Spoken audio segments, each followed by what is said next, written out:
Okay, we're doing horror movies today. Wait, are we recording? Yes. Oh, okay. I'm going to do the intro. Hi, welcome to We're Not Critics. Hope you've had a good summer because we've been offline for a while. It's too hot to record in here in the summer. It's October now, but still 90 degrees outside. AJ had eye surgery. I think we've already talked about me eyeballing. Eyeball, is that... Are they rolling? That's what I'm calling it now, I guess. Okay, but it's been a while since we've been on here to talk about movies. It's October. Really scary movie season started Labor Day weekend. But we wanted to share some movies that we've watched over the summer and more recently to get you in the mood for Halloween. I am drinking a red wine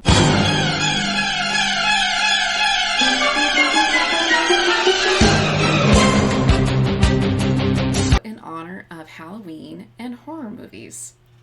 Would you like to begin?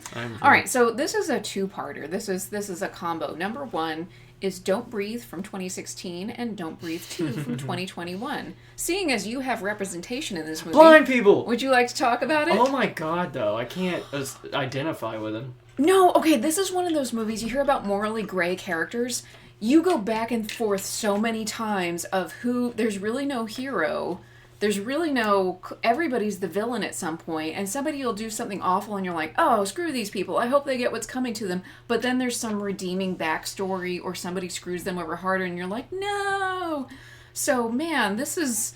It has you going back and forth the whole time. So the first one is about these maybe three young 20-somethings who are committing crimes and whatnot, and they hear about an old man who's got a stash of cash. The man is blind, and he lives alone. They break into his house, and they have underestimated the blind man. Yeah, that dude's scary. It's like a monster movie. It's like a home invasion / monster movie. But who's the they're monster? conflicting with each other. Because, yeah, he had... From his point of view, I guess it would be home invasion horror moment, but from their point of view, it's... You're locked inside with a monster moment. So, I never thought about it like that, but it's good. It's so good. And then, you're like, oh, this poor old man. Why are they doing that? Oh, my God, what did this old man do? And then, oh, my God, what? Oh, I hope these people get away from him. And then you're like, fuck these people. I hope this old man gets them. And so that increases in Don't Breathe 2. It's a good old fuck you, fuck you, No, there's a fuck you, fuck you, like Ozzy Man says. So in Don't Breathe 2, the sequel in 2021... I don't want to give too much of the story away. There's a young girl involved, and you kind of go back and forth, like, knowing, like, who's on this girl's side. And so stakes are higher, and really the old blind man is kind of the anti-hero throughout the whole, both movies. It's got some... But he's done some... Taken wickiness into it. It does. Yeah. Wickiness is in John Wick, like, don't fuck with this old guy. Yeah. Yeah. So he is one of those guys where it's like, who did we fuck with? This guy? Oh, shit. And you know you're in trouble when you mess with this guy. And there's a little bit of a redemption arc, so we'll leave it at that. Number 2 is Mandy.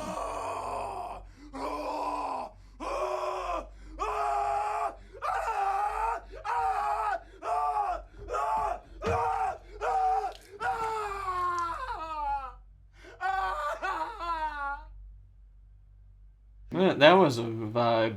That was a vibe, and the aesthetic is like, okay, like 1980s pulp horror, science fiction, really more sci-fi. Even the choose your own adventure type of covers. Like book covers. Yeah, like book covers, like red, orange, black trees. Like misty pinks. Yeah, with branches crawling up, and that's the aesthetic of the movie, which is about Nicolas Cage and his wife or his girlfriend, Mandy, live in this little cabin out in the woods. They have a nice quiet life, and a leader of a cult is quite taken with Mandy, and he kidnaps her.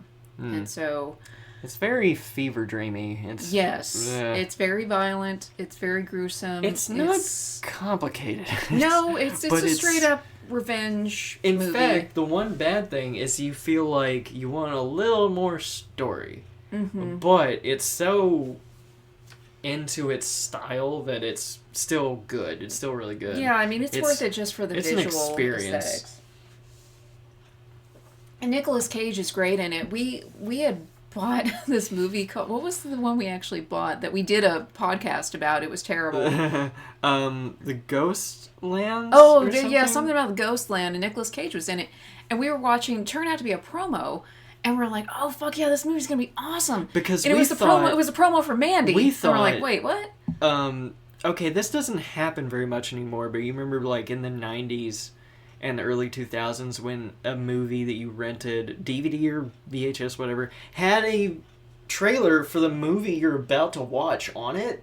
Yeah. Like, that's what we thought it was. That's what I thought was happening. I was like, oh, they don't do this anymore. This is cool. This is old school. It wasn't that. We were so disappointed. No, we were so disappointed because now that I get away from Prisoners from the Ghostland, I can appreciate it more. Yeah, that's what it was. The governor character was hilarious, talking about the testicles, and Nicolas Cage was Nicolas Cage, but it was boring. Yeah, it's okay.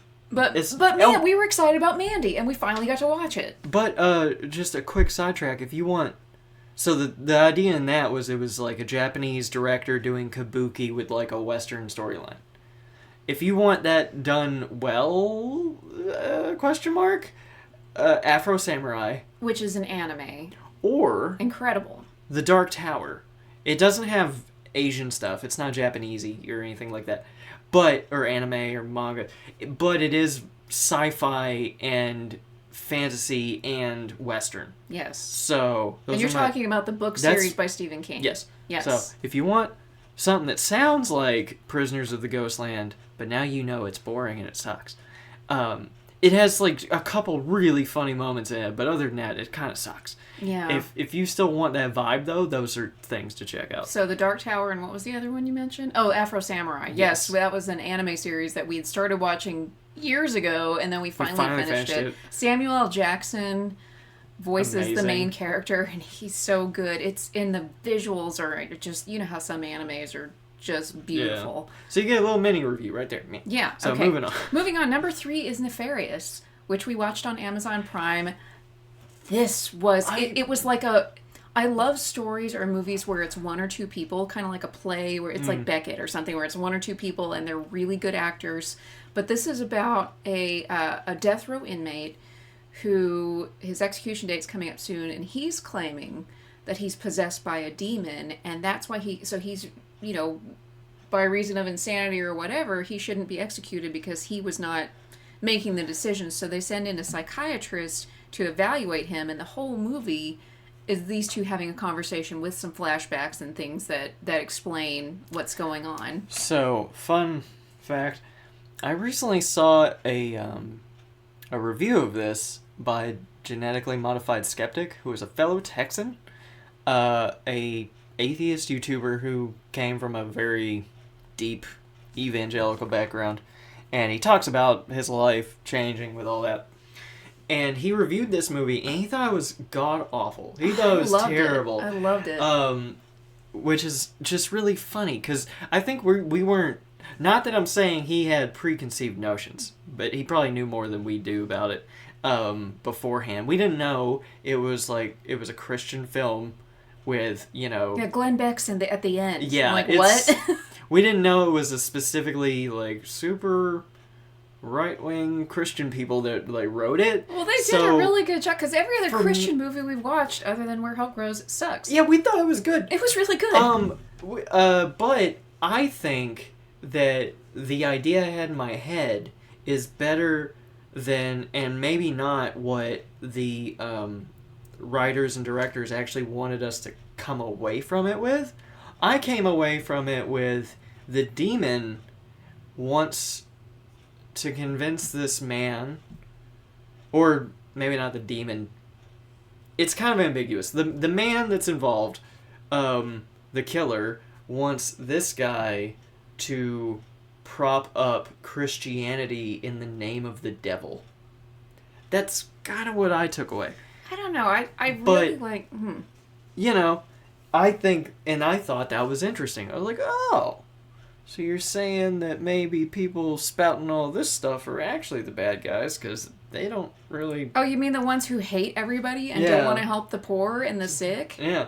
Oh. So that's why I liked it. But, so respect to genetically modified skeptic who used to live in Fort Worth where we are. But yeah, we enjoyed it. I don't know. I liked it, and I failed to mention before, it was from 2023, and it's one of the brothers from the Boondock Saints. I don't remember their names, but one of the brothers is the one that wasn't in killer. The Walking Dead. Yeah, that one. And he was really good, and I love a good ambiguous story. Like, the one I always hold up as the beacon is the Exorcism of Emily Rose, where you just don't know. Was she possessed? Was it the devil, or was it a mental schizophrenia or disorder or something? And they do give you an answer at the end of Nefarious, but you really don't know the whole time. And I love that not knowing. And another recommendation off of that one would be Frailty. Because everyone needs to see Frailty. It's not nearly big enough. And it's another, like, is this guy insane, or is he right, or is he just a killer, or there's a lot of that in that movie. It's so good. And also, it has several Texans in it. Bill Paxton, who sadly passed away a couple of years ago. He is from Fort Worth. Matthew McConaughey, who's from Uvalde. And also Powers Booth, who's from my hometown, Snyder. So a bunch of Texans got together and made a really good horror movie, and they do. You were wondering the whole time, is this real, is this not? They do give you an answer, and you're still surprised at the end. So, bonus. Okay. Number 4 is another Nicolas Cage gem, The Color Out of Space from 2019. You know, I did everything I was supposed to do. I followed every fucking rule in the book, and in the end, they still fucking taste like shit. So you know what? Fuck that. Okay, coming up! You know what? Okay. Stop it! Stop! Slam dunk! And let me comment. I know it's cool to like Lovecraft, and I like horror. I appreciate that he brought us cosmic horror, but my God, he is a treacherous writer. He sucks. He's so bad. Oh, I hate him. He's god-awful. And I have a Lovecraft book, and I'm working through it because I love the ideas. One of my favorite stories is where this guy saw something so scary that he throws himself out a window. And one time I was out taking a walk, and he was listening to Lovecraft, which is probably even more painful. Just his prose is so clunky and awkward and unnecessary. He goes on for so long that I lose track of what the fuck he's talking about. Basically, Lovecraft should have, like, shut the fuck up a little bit. Just a little bit. Because... keep talking about Cthulhu, but shut the fuck up just cool a little bit. ideas, sometimes. But a huge chunk of the time, it was just, well, like ethnic people. Well, like geometry. Yeah, and so he texted me how much he hated Lovecraft, and I responded, The Color Out of Space still slaps, though, and I love The Color Out of Space. I love that story. I love it. The writing's not the terrible Lovecraft style, but it's about this little town called Arkham, which is where we get Arkham Asylum, I guess, and something comes from space onto this farm, like a meteorite or whatever, and it has a strange color that you can't, like a color that doesn't exist, and things start to happen. They basically get radiation poisoning.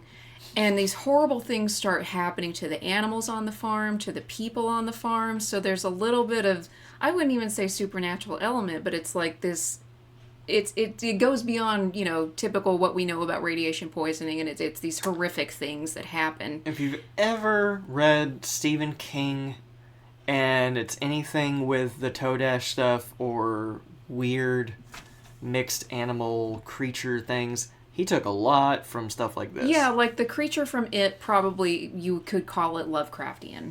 But anyway, The Color Out of Space fucking slaps. I love that story. I could read that one over and over. The rest of his stuff is really hard to read, but the movie is a modern take on it, so it's updated to modern times, because the story, it's kind of told from, I think, the 1930s, and then it had taken place in like late 1800s, early 1900s.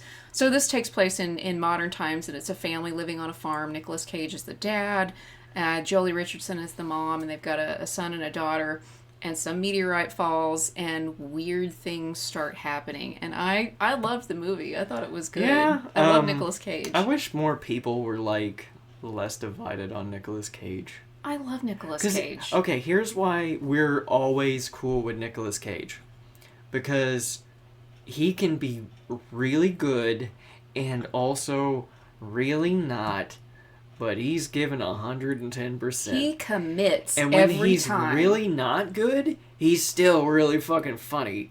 If you just accept the Cageness. Sometimes when he's good, he's still ridiculous in a funny way. So, give the Cage Man some respect. Yeah, and at this point, he's starting to get to the point, like, you know how you see a movie He does whatever the fuck he with wants. Christopher Walken, you're like, oh, sweet, it's Christopher Walken's just going to be Christopher Walken in this movie. Yeah. We're getting to that point with Nicolas Cage, like, oh, fuck yeah, I don't care what the movie is about. Nicolas Cage is just going to Nicolas Cage. Nicolas Cage in this film has a little tiny callback to, what was it, Vampire's Kiss? Ooh, his first movie. He has or his first big breakout movie. If you recall the way he speaks, I'm a vampire. Kill me. Kill me. he has some moments in there where he slips back He to his does. previous self. And that's gotta be, because in Vampire's Kiss, when he starts to kind of go crazy, he speaks in this very elevated, snobby way, and he's so obnoxious. He's like He's like Patrick Bateman, but awkward. I was gonna say he's the counter answer to Patrick Bateman. Yes. He's like what Patrick Bateman would be like in real life. Yes. He wouldn't be a psycho who's suave and can pull the wool over everybody's eyes. He would do all the same things, and it would be 100% noticeable from the very beginning. Yeah, so imagine that character from Vampire's Kiss. So every time he would start to get a little crazy from the meteor and the color out of space, he would start basically being that guy. Yeah, So good callback, Nicolas Cage. Number 5 is an indie film called The Endless from 2017, and I'm a sucker for anything about cults. I think we're a little divided on it. I think I liked it more than you did. I both enjoyed it and was disappointed. Yeah, I appreciate the effort. It's about these two brothers who had been in a cult when they were younger, and one of them, I don't know if it was Stockholm Syndrome or what, but he still had feelings for the people there, and he wanted to just go, like, visit, spend a weekend. Well, See also what's up, say hi. their life sucks outside Yeah, of it. I mean, so. they have no education. They're working like a cleaning job or something, which more power to cleaning jobs, but that's all they can do, and they're not making a lot of money. They're living off ramen, which we also like ramen, but, you know, living like how basically everybody has to now in this economy. So they're struggling, and so they're looking for answers in different ways. And so the younger brother, kind of, you wonder if he ever mentally left the cult, and the older brother's a skeptic the whole time. Mm-hmm. And you start to get a backstory about how their mother died, and then you just kind of think it's run-of-the-mill. Okay, they're still culty. They love bomb at the beginning, and then there's mind control, and there's weird shit with guns. But then you get into some time loop type of stuff. That's where it gets interesting in sci-fi. And there's sort of... Hence the name The Endless. Sort of monster movie moments and things and mystery. And so it was a very interesting film. I was in the wrong mood and for what I was looking for when we watched it. It was creative, a little confusing, but that might be kind of the point. I didn't totally 100% get all the rules about, like, which places have different loops or whatever. But anyway, yeah, the won't rules, say anything else the rules about that, didn't but- quite make sense, but it's worth a watch. I feel I'm seeing more indie horror films pop up on Amazon Prime and stuff like that, and you know what? Give them a chance. And this is very... Everybody worked very this hard on is it. Give them a chance. very much the horror movie needs a mental, emotional anguish that goes alongside the story thing. Yeah, like what's the Like- trauma that kind of Which sets is- everything off? Kind of I get it, it's like part of the trope because it's supposed to symbolize, like, okay, you defeating the horror as you kind of defeating your enemies in your mind or whatever. Yeah, like your mom died in a tragic way, and so you go to Sweden and take psychedelic drugs and Yeah, become so- the Maypole but Queen at the end. But it's also so tropey sometimes that Yeah. I'm like, but this is one of those, I mean, it makes sense. It's good. So Yeah, I'm just forewarned. It's one of those, like, It wasn't like the culty stuff that I was expecting, which I guess could be a good thing, because I was expecting kind of your run of the mill, like, yeah, everybody thinks it's fine, and then they get really culty, and then it just took a different turn, and so you just have to accept that and say, okay, let's go. Yeah. All right, number 6 is also, I think, a little indie film called The Dark and the Wicked from 2020. I love that name. It's about, I will remind you, it takes place in Thurber, Texas. Okay. Which all is right. on I-20 in central Texas. And if you look at the map, It's right smack in between Mineral Wells and Stephenville. So it's really not that far from here. It's like 60 miles from here. I used to drive through Thurber on the way to Snyder out in West Texas where my parents used to live. That's where I grew up. And so I would pass Thurber, and they had a restaurant there, and they had a hill that said, welcome, kind of like Mineral Wells. And so I always wanted to stop in Thurber, and I never did. They stole our thing. Yeah, Mineral Wells had that. Just too. like Hollywood. Yes, Hollywood stole it from Mineral Wells. They did. They did. Anyway, so in The Dark and the Wicked, it's about a family in turmoil. I think the father is dead. I can't remember which parent is dead. But her brother and sister basically have to deal with the aftermath of... The mother is their still mother. around. Okay, so their father's death on their farm. And you're wondering, are there dark forces at hand? Like supernatural, demons, It's pretty the devil? subtle. Like, for considering most... Like, is there an entity stories lately? Which... It does give you an answer, and oh my god, when it does, remember with the brother, what he thought he saw? God, yeah, it's got some of those moments where you're like, oh god! The ending is... The ending is, it's straight on horror movie. It makes you feel bad about yourself, and you have to watch some kind of, like, puppy film on YouTube to make yourself feel better. I always listen to the Patton Oswalt thing about getting a steak from Black Angus when I really need something to lift my spirits. We should probably listen to that because we're eating steak I'm tonight. making steak. Yep. So that's The Dark and the Wicked. I'll never remember that name. I love that name. So I like it, but I would like it better if it was like a book. For a film, for me, that seems kind of hard to hard to remember, but it slips out of my mind. Maybe easy. it's from a book. Maybe it's from Shakespeare. Let us know if you recognize that phrase. The Dark. It sounds like it would be.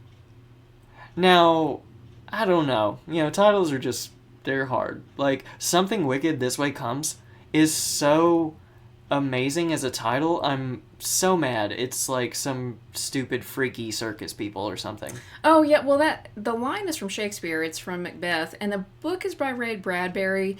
It's kind of a sequel to Dandelion Wine, which I liked a whole lot better. And I know Stephen King loves Ray Bradbury, and I'm trying to like Ray Bradbury. But the book is just like, ooh, tattoos are scary. So I don't know. I need to read it again. At the end of the day, with our complaints on and pros on all these different things, just subjective taste is a bitch. Like, that's what all this is about. People hate Nicolas Cage. We love Nicolas Cage. People love Lovecraft. We fucking hate Lovecraft. But I'm still gonna finish the book I have on Lovecraft stories, and The Color Out of Space fucking slaps. I'll get back to him eventually. His lore is cool. Oh yeah. His lore is cool, but he was a crazy asshole, and all of his writing, at the end of the day, comes down to, I'm scared of people with different colored skin. Basically. And I'm scared of math. And air conditioning. Cthulhu's fucking home of existence is like, it was made of geometry that was physically impossible. Okay, then how is it there, fucker? It was geometry unknown to man. Everything that exists around us is because of geometry. We already know geometry, bitch. You don't. It's... Oh, but Cthulhu is a cool idea. It's just like the whole I'm scared of math thing is really out. It just pulls me right out. Like, yeah. Anyway, so The Dark and the Wicked is a cool title. However you want to look at it. And yes, okay, public service announcement. All this is subjective. Art is subjective. Our opinions are subjective. We're going to love things that you hate. We're going to hate things that you love. And yes, every single person worked very, very hard on it, and it's their livelihood, and people are going to have feelings. But we still are going to have fun by going like, this sucks, mirror. What's a horror movie that you think was, like, really disappointing? Oh, shoot. I can't remember the name of it, but it's that one that we thought it was like cult and also stuck in a hospital and also Lovecraftian monsters. I can't remember I actually enjoyed that. I didn't like it. I can't remember the name of it. It was boring. I thought it was boring, and it was just like too amateur, and they didn't know which direction they were going to go in. It was... God. I can't remember the name of it. It's not... It's something like The Endless. It was a name kind of like that. And something like that, but they had like these people standing outside in these Squid Game looking outfits. It's probably on Amazon Prime. If it looks weird and like Lovecraftian, I would say check it out. I think it was. I'm pretty sure it was a first-time director, and I was like, for a first shot, this is pretty good. Everybody, you think about. Okay, my cousin writes music for movies, and I watched a movie that he had done. He was like, you know what? It was everybody's first project, and that was his comment about it. And it wasn't a terrible film. No, but it just wasn't. It was. I even think about, okay, I have one book that's published, and I wrote most of it almost 10 years ago, and now I think that writing is kind of cringe. So you change over time, and you grow, and you produce new and better things. So I don't know. My choice. I could say a few. The pseudo sequels of both Omen and Exorcist both sucked. Yeah, like the reimaginings, they were not good. They're not great. No. So those are disappointing. But my main one, and I'm not saying it's bad, but Pearl. I didn't love Pearl. It kept me. Okay, what's annoying sometimes, you can have something that's really bad, and it's over quick, and you might have enjoyed it, parts of it or laughed at it. That's cool. It's over. You probably won't watch it again. When something is just interesting enough to keep you watching the entire time, and nothing happens, or at least you're not satisfied with any of it, that's annoying as hell. And just for context, Pearl, it came out after the movie X, but it's a prequel to X. So, what's her name? Mia Goth? Mia Goth, yeah. She's an interesting actress. She is. She was in both these films as... in X, she was a young, aspiring actress. And, yes, in adult films. And Pearl was this old woman who was an antagonist, which was kind of... She was the driving force of the horror aspects. But Pearl, the movie, Mia Goth plays that character. Plays Pearl. Because Pearl said, like, oh, I used to look like that. I used to be young and beautiful. And... Just like her, specifically. Yeah. So, okay, and now... It looks really nice. It's a very nice looking movie. It looks kind of like Wizard of Oz. It does have this Technicolor. I mean, I think they were going for this 1930s Technicolor vibe, and I love that. It was missing a musical number. Yeah, I wanted a musical number so badly. Like, this movie. I get it. They wanted a really bright, vibrant, like, looking life to her actually awful life. Yeah. I get that, but it was a little just kind of slow and... You know, you get there eventually, but I don't know. It wasn't enough for me. I was thinking about the ending earlier today, and I'm just like, it does have that ending where you're like, oh God, no! Yeah. But if they had just committed even more. Like, make it a musical. Yeah, if it was a musical, I probably would have been, like, way more into it. Mm-hmm. Which, I know musicals are kind of, they split people too, but, like, I hate... That guy who's really famous, Sondheim? Stephen Sondheim? You're never gonna let that go, yes. I hate him. I mean, I like Sweeney Todd. I don't love Sweeney Todd, but I like it. And when I was younger and I thought I hated musicals, his were the type of songs that I was thinking of. So, it's like the fantasy we hate that's just too try-hard nerd living in a basement. I'm guessing that's what ACOTAR, A Court of Thorns and Roses, I'm guessing that's the kind of fantasy that I hate, where it's all, ooh, I'm wearing a princess gown, and he's tightened my corset, and there's a wizard, and that's why I thought I hated fantasy for the longest time. Yeah.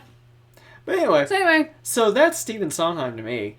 But, is that, like, that type of trying too hard high fantasy?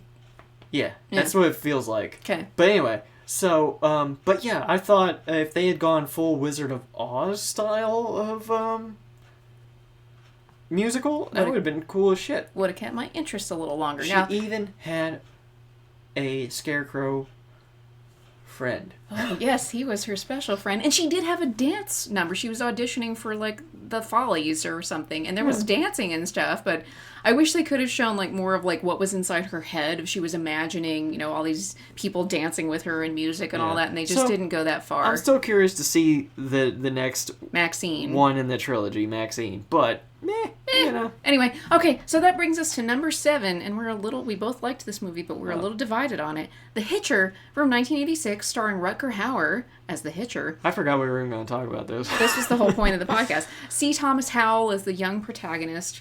And, okay, Nash, the girl he picks up, that was Jennifer Jason Leigh. I did not recognize her. She was so young in that, and I have to... Like, some people look better when they are a little older. Her face had this pouty expression that just made her look dumb. And it does take place in Donley County, Texas, which is up in the panhandle of Texas. Now, they shot it in California, so you see mountains and shit in the background and hills. Dude, it is so flat out there, you can see the curvature of the earth and the cotton fields. So I loved that it took place, supposedly, in West Texas. It just didn't look like West Texas. Okay, so The Hitcher, which some people may have... depending on how old you are, you may have seen the Sean Bean version, like I did when I was younger. I don't remember anything about it, to be honest. So Was he the Hitcher? I'm pretty sure. So I'm guessing it wasn't great. That one had a female protagonist, I believe, in Sophia Bush. But in this one, it's what it sounds like. It's a hitchhiker, and he gets real freaky pretty quick. Pretty quick, yeah. And I love Rutger Hauer's portrayal because he's kind of deadpan. You know what he reminds me of? It was like, you know how that Simpsons episode where Bart sees the gremlin and the gremlin keeps getting him in trouble and they think he's crazy? Or like in Candyman where he murders everybody and then kind of frames Virginia Madsen for it and they think she's crazy and they try to lock her up. It's that, except it's kind of that. No supernatural elements. It's just a serial killer, and it gets bigger and bigger and bigger. And so he picks up this hitchhiker, starts to freak him out pretty fast, and he's like, fuck you, and pushes him out the door and thinks he's free, and then, oh no, it gets worse and worse and worse. So, okay. I love this movie. You could see influence, I think, on either or both the movie and book of No Country for Old Men. Explain. He's...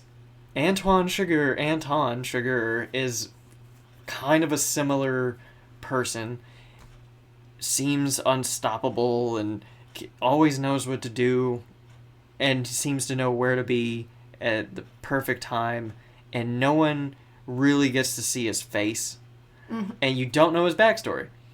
So you can't reason with him, you can't bargain, he has no sympathy, but he does not care, he just wants to kill. And it also takes place in West Texas. I think Anton Chigurh is a much better character because while you don't get any more of his backstory, there are more conversations with him between him and multiple other people, and you kind of get a sense of sort of what he's about, or at least you want to take a guess. With this guy, there is almost no reason at all. Okay, is this where we disagreed? I think. Okay, I liked not knowing this guy's backstory, and I think it's because we get information overload in modern movies where you get the whole backstory. Oh, and maybe he's even got a tragic backstory. But with this guy, he just kills, and you don't know anything about him, and I kind of like that. Like, good old-fashioned slasher movie where you don't need to know their sob backstory. They're just monsters who kill. I liked it, and he played it so cool that you almost like him. I just like to know a little more about the character is all. I didn't want to know more. I didn't get that. Like, I think he was really good. But I didn't get the reaction I think a lot of people that I've seen, like, talk about, like, oh, he was so chilling. He's so scary. Like, yeah, he is, but it didn't hit me. I don't know. It will stay with me, but it didn't hit me as deep as I thought it was supposed to. Well, you see it more in C. Thomas Howell's reaction to it and the terror and how things get worse and worse and worse for him. Like, he even gets blamed for all the murders at some point. I also think that what a little bit of what took the movie down a notch, it's so much better than the reviews about it from the time. Oh, yeah, talk about that. But one thing I think took it down a peg is a little bit of the way over-the-top nature of some of the moments in the movie. Like the exploding. It felt kind of like, you know, at the end of Face Off where they're in a boat and then they're in a truck and He then they're fucking takes down a helicopter with a pistol. Yeah. That's Which, that seems insane. like, but think of how over the top and crazy movies are today. I could see that happening in a movie today. I know, but that's And like... the reaction would be the same, like, that's stupid. That wouldn't happen. That's too much action and not enough, like, intense horror vibe. They're okay. My one, I That's guess, more I wouldn't even say spectacle. it's a complaint, is that it kind of went back and forth, like, is it an action movie or is it a horror movie? And it was sort of like walking the line in between. They destroyed a lot of cars in this movie. Which is kind of unique because I haven't seen that in any other horror movie. It's always inside a house or a haunted castle or one setting. It's not chasing people all over the place. And I think Jeepers Creepers, he kind of chases people along the countryside, but it usually stops in one town or one setting. And they do stay in Donley County in Texas, but the settings keep changing. He's in a restaurant, he's at a gas station, he's on the road. And okay, so I love this movie. I don't know if I'll probably watch the one with Sean Bean out of curiosity, but I think I'm going to like this one better. I thought this was not the perfect horror movie, but it's one of the most clear, I don't know how you'd call it, like, it's like we're eating organic food where you have whole There's no products. fat on it. There's no fat on it, there's no processed crap, it's just whole organic products that make almost the perfect horror movie. Enough on that. It did get 64% approval at the time, I guess, or at least that's where it stands now. Let's see. I'm trying to find, because there was a couple of very interesting reviews. And as a reminder, this came out in 1986, so... Robert Ebert awarded it 0 stars, arguing that the identification of the film's hero with the killer is hollow because the killer has no backstory or even a motive. That's what I loved about it. Now, he does have a couple of quick lines that kind of just sounds like he's fucking with him. But it might be sincere, so Well, I'll give it that. He does say at the beginning, "I want you to stop me," and So maybe that's... and at one point he says, "I'm tired," so he's looking for an out. And we see, C. Thomas Howell becomes more and more jaded, understandably so, in the movie, and so it's kind of a story of innocence lost. Yeah. Like at the end, he's just like, I would just want to have a fucking cigarette and be left alone after everything he's been through. So I still love this movie. Continuing, Gene Siskel also gave the film 0 stars, calling it a nauseating thriller and a thinly veiled but more gruesome ripoff of Stephen Spielberg's Duel. Not King, sorry. We talk about him a lot. Steven Spielberg's Duel, which we will be checking out. Yeah, we are not familiar with that, so we can't comment on that. But now here's the interesting one. Jay Scott interpreted the film as a slasher movie about gay panic, a nasty piece of homophobic angst for the age of AIDS. Agree to disagree, I guess. Not like... I mean, hey... I would like to hear an argument for it. For that. I wasn't around during that time period. I don't know, like, the vibe, the atmosphere on the topic, but as far as we could tell, I didn't see any subject matter that went that direction. There was one moment at the early in the movie where it might be interpreted that the killer, the Hitcher, is trying to like hide his stabbiness by being like, oh no, maybe we're just gay or something. Okay, and he holds a switchblade up to the kid's balls and is like, if you talk, I'll stab you. And so they're stopped at a construction site, and the guy looks in, and all he sees is his hand down by his junk, and he's like, oh, you sweethearts, move on.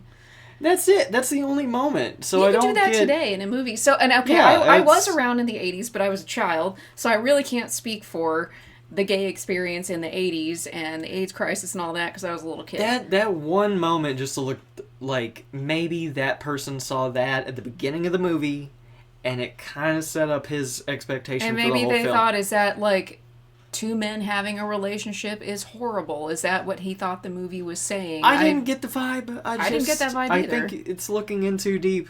And he does, like, I think after the guy says that, like, the hitcher, like, blows him a kiss or something because he's screwing with him, He's too. messing with it. Okay, what was that French movie?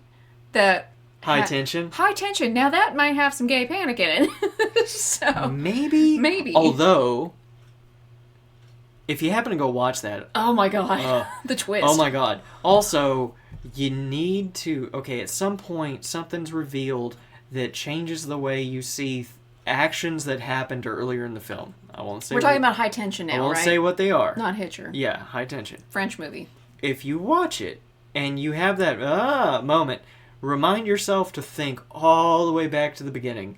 Because otherwise, you might get the wrong takeaway. Oh, yes. And the beginning is quite memorable. Yeah, so... So anyway, okay, that's a bonus. High Tension, great movie, French horror movie. So that's it. That was my list, and I finished my glass of wine, so I guess our podcast is over. Yeah, so our disagreement on The Hitcher is very minimal. It's still really good. If you haven't seen it, or you haven't watched it in a while, go back and watch it. I think I like having backstory for characters, and I think it gives a lot of richness, but I think people are almost too reliant on that.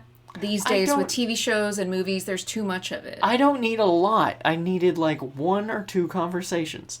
Maybe this is kind of like Nefarious.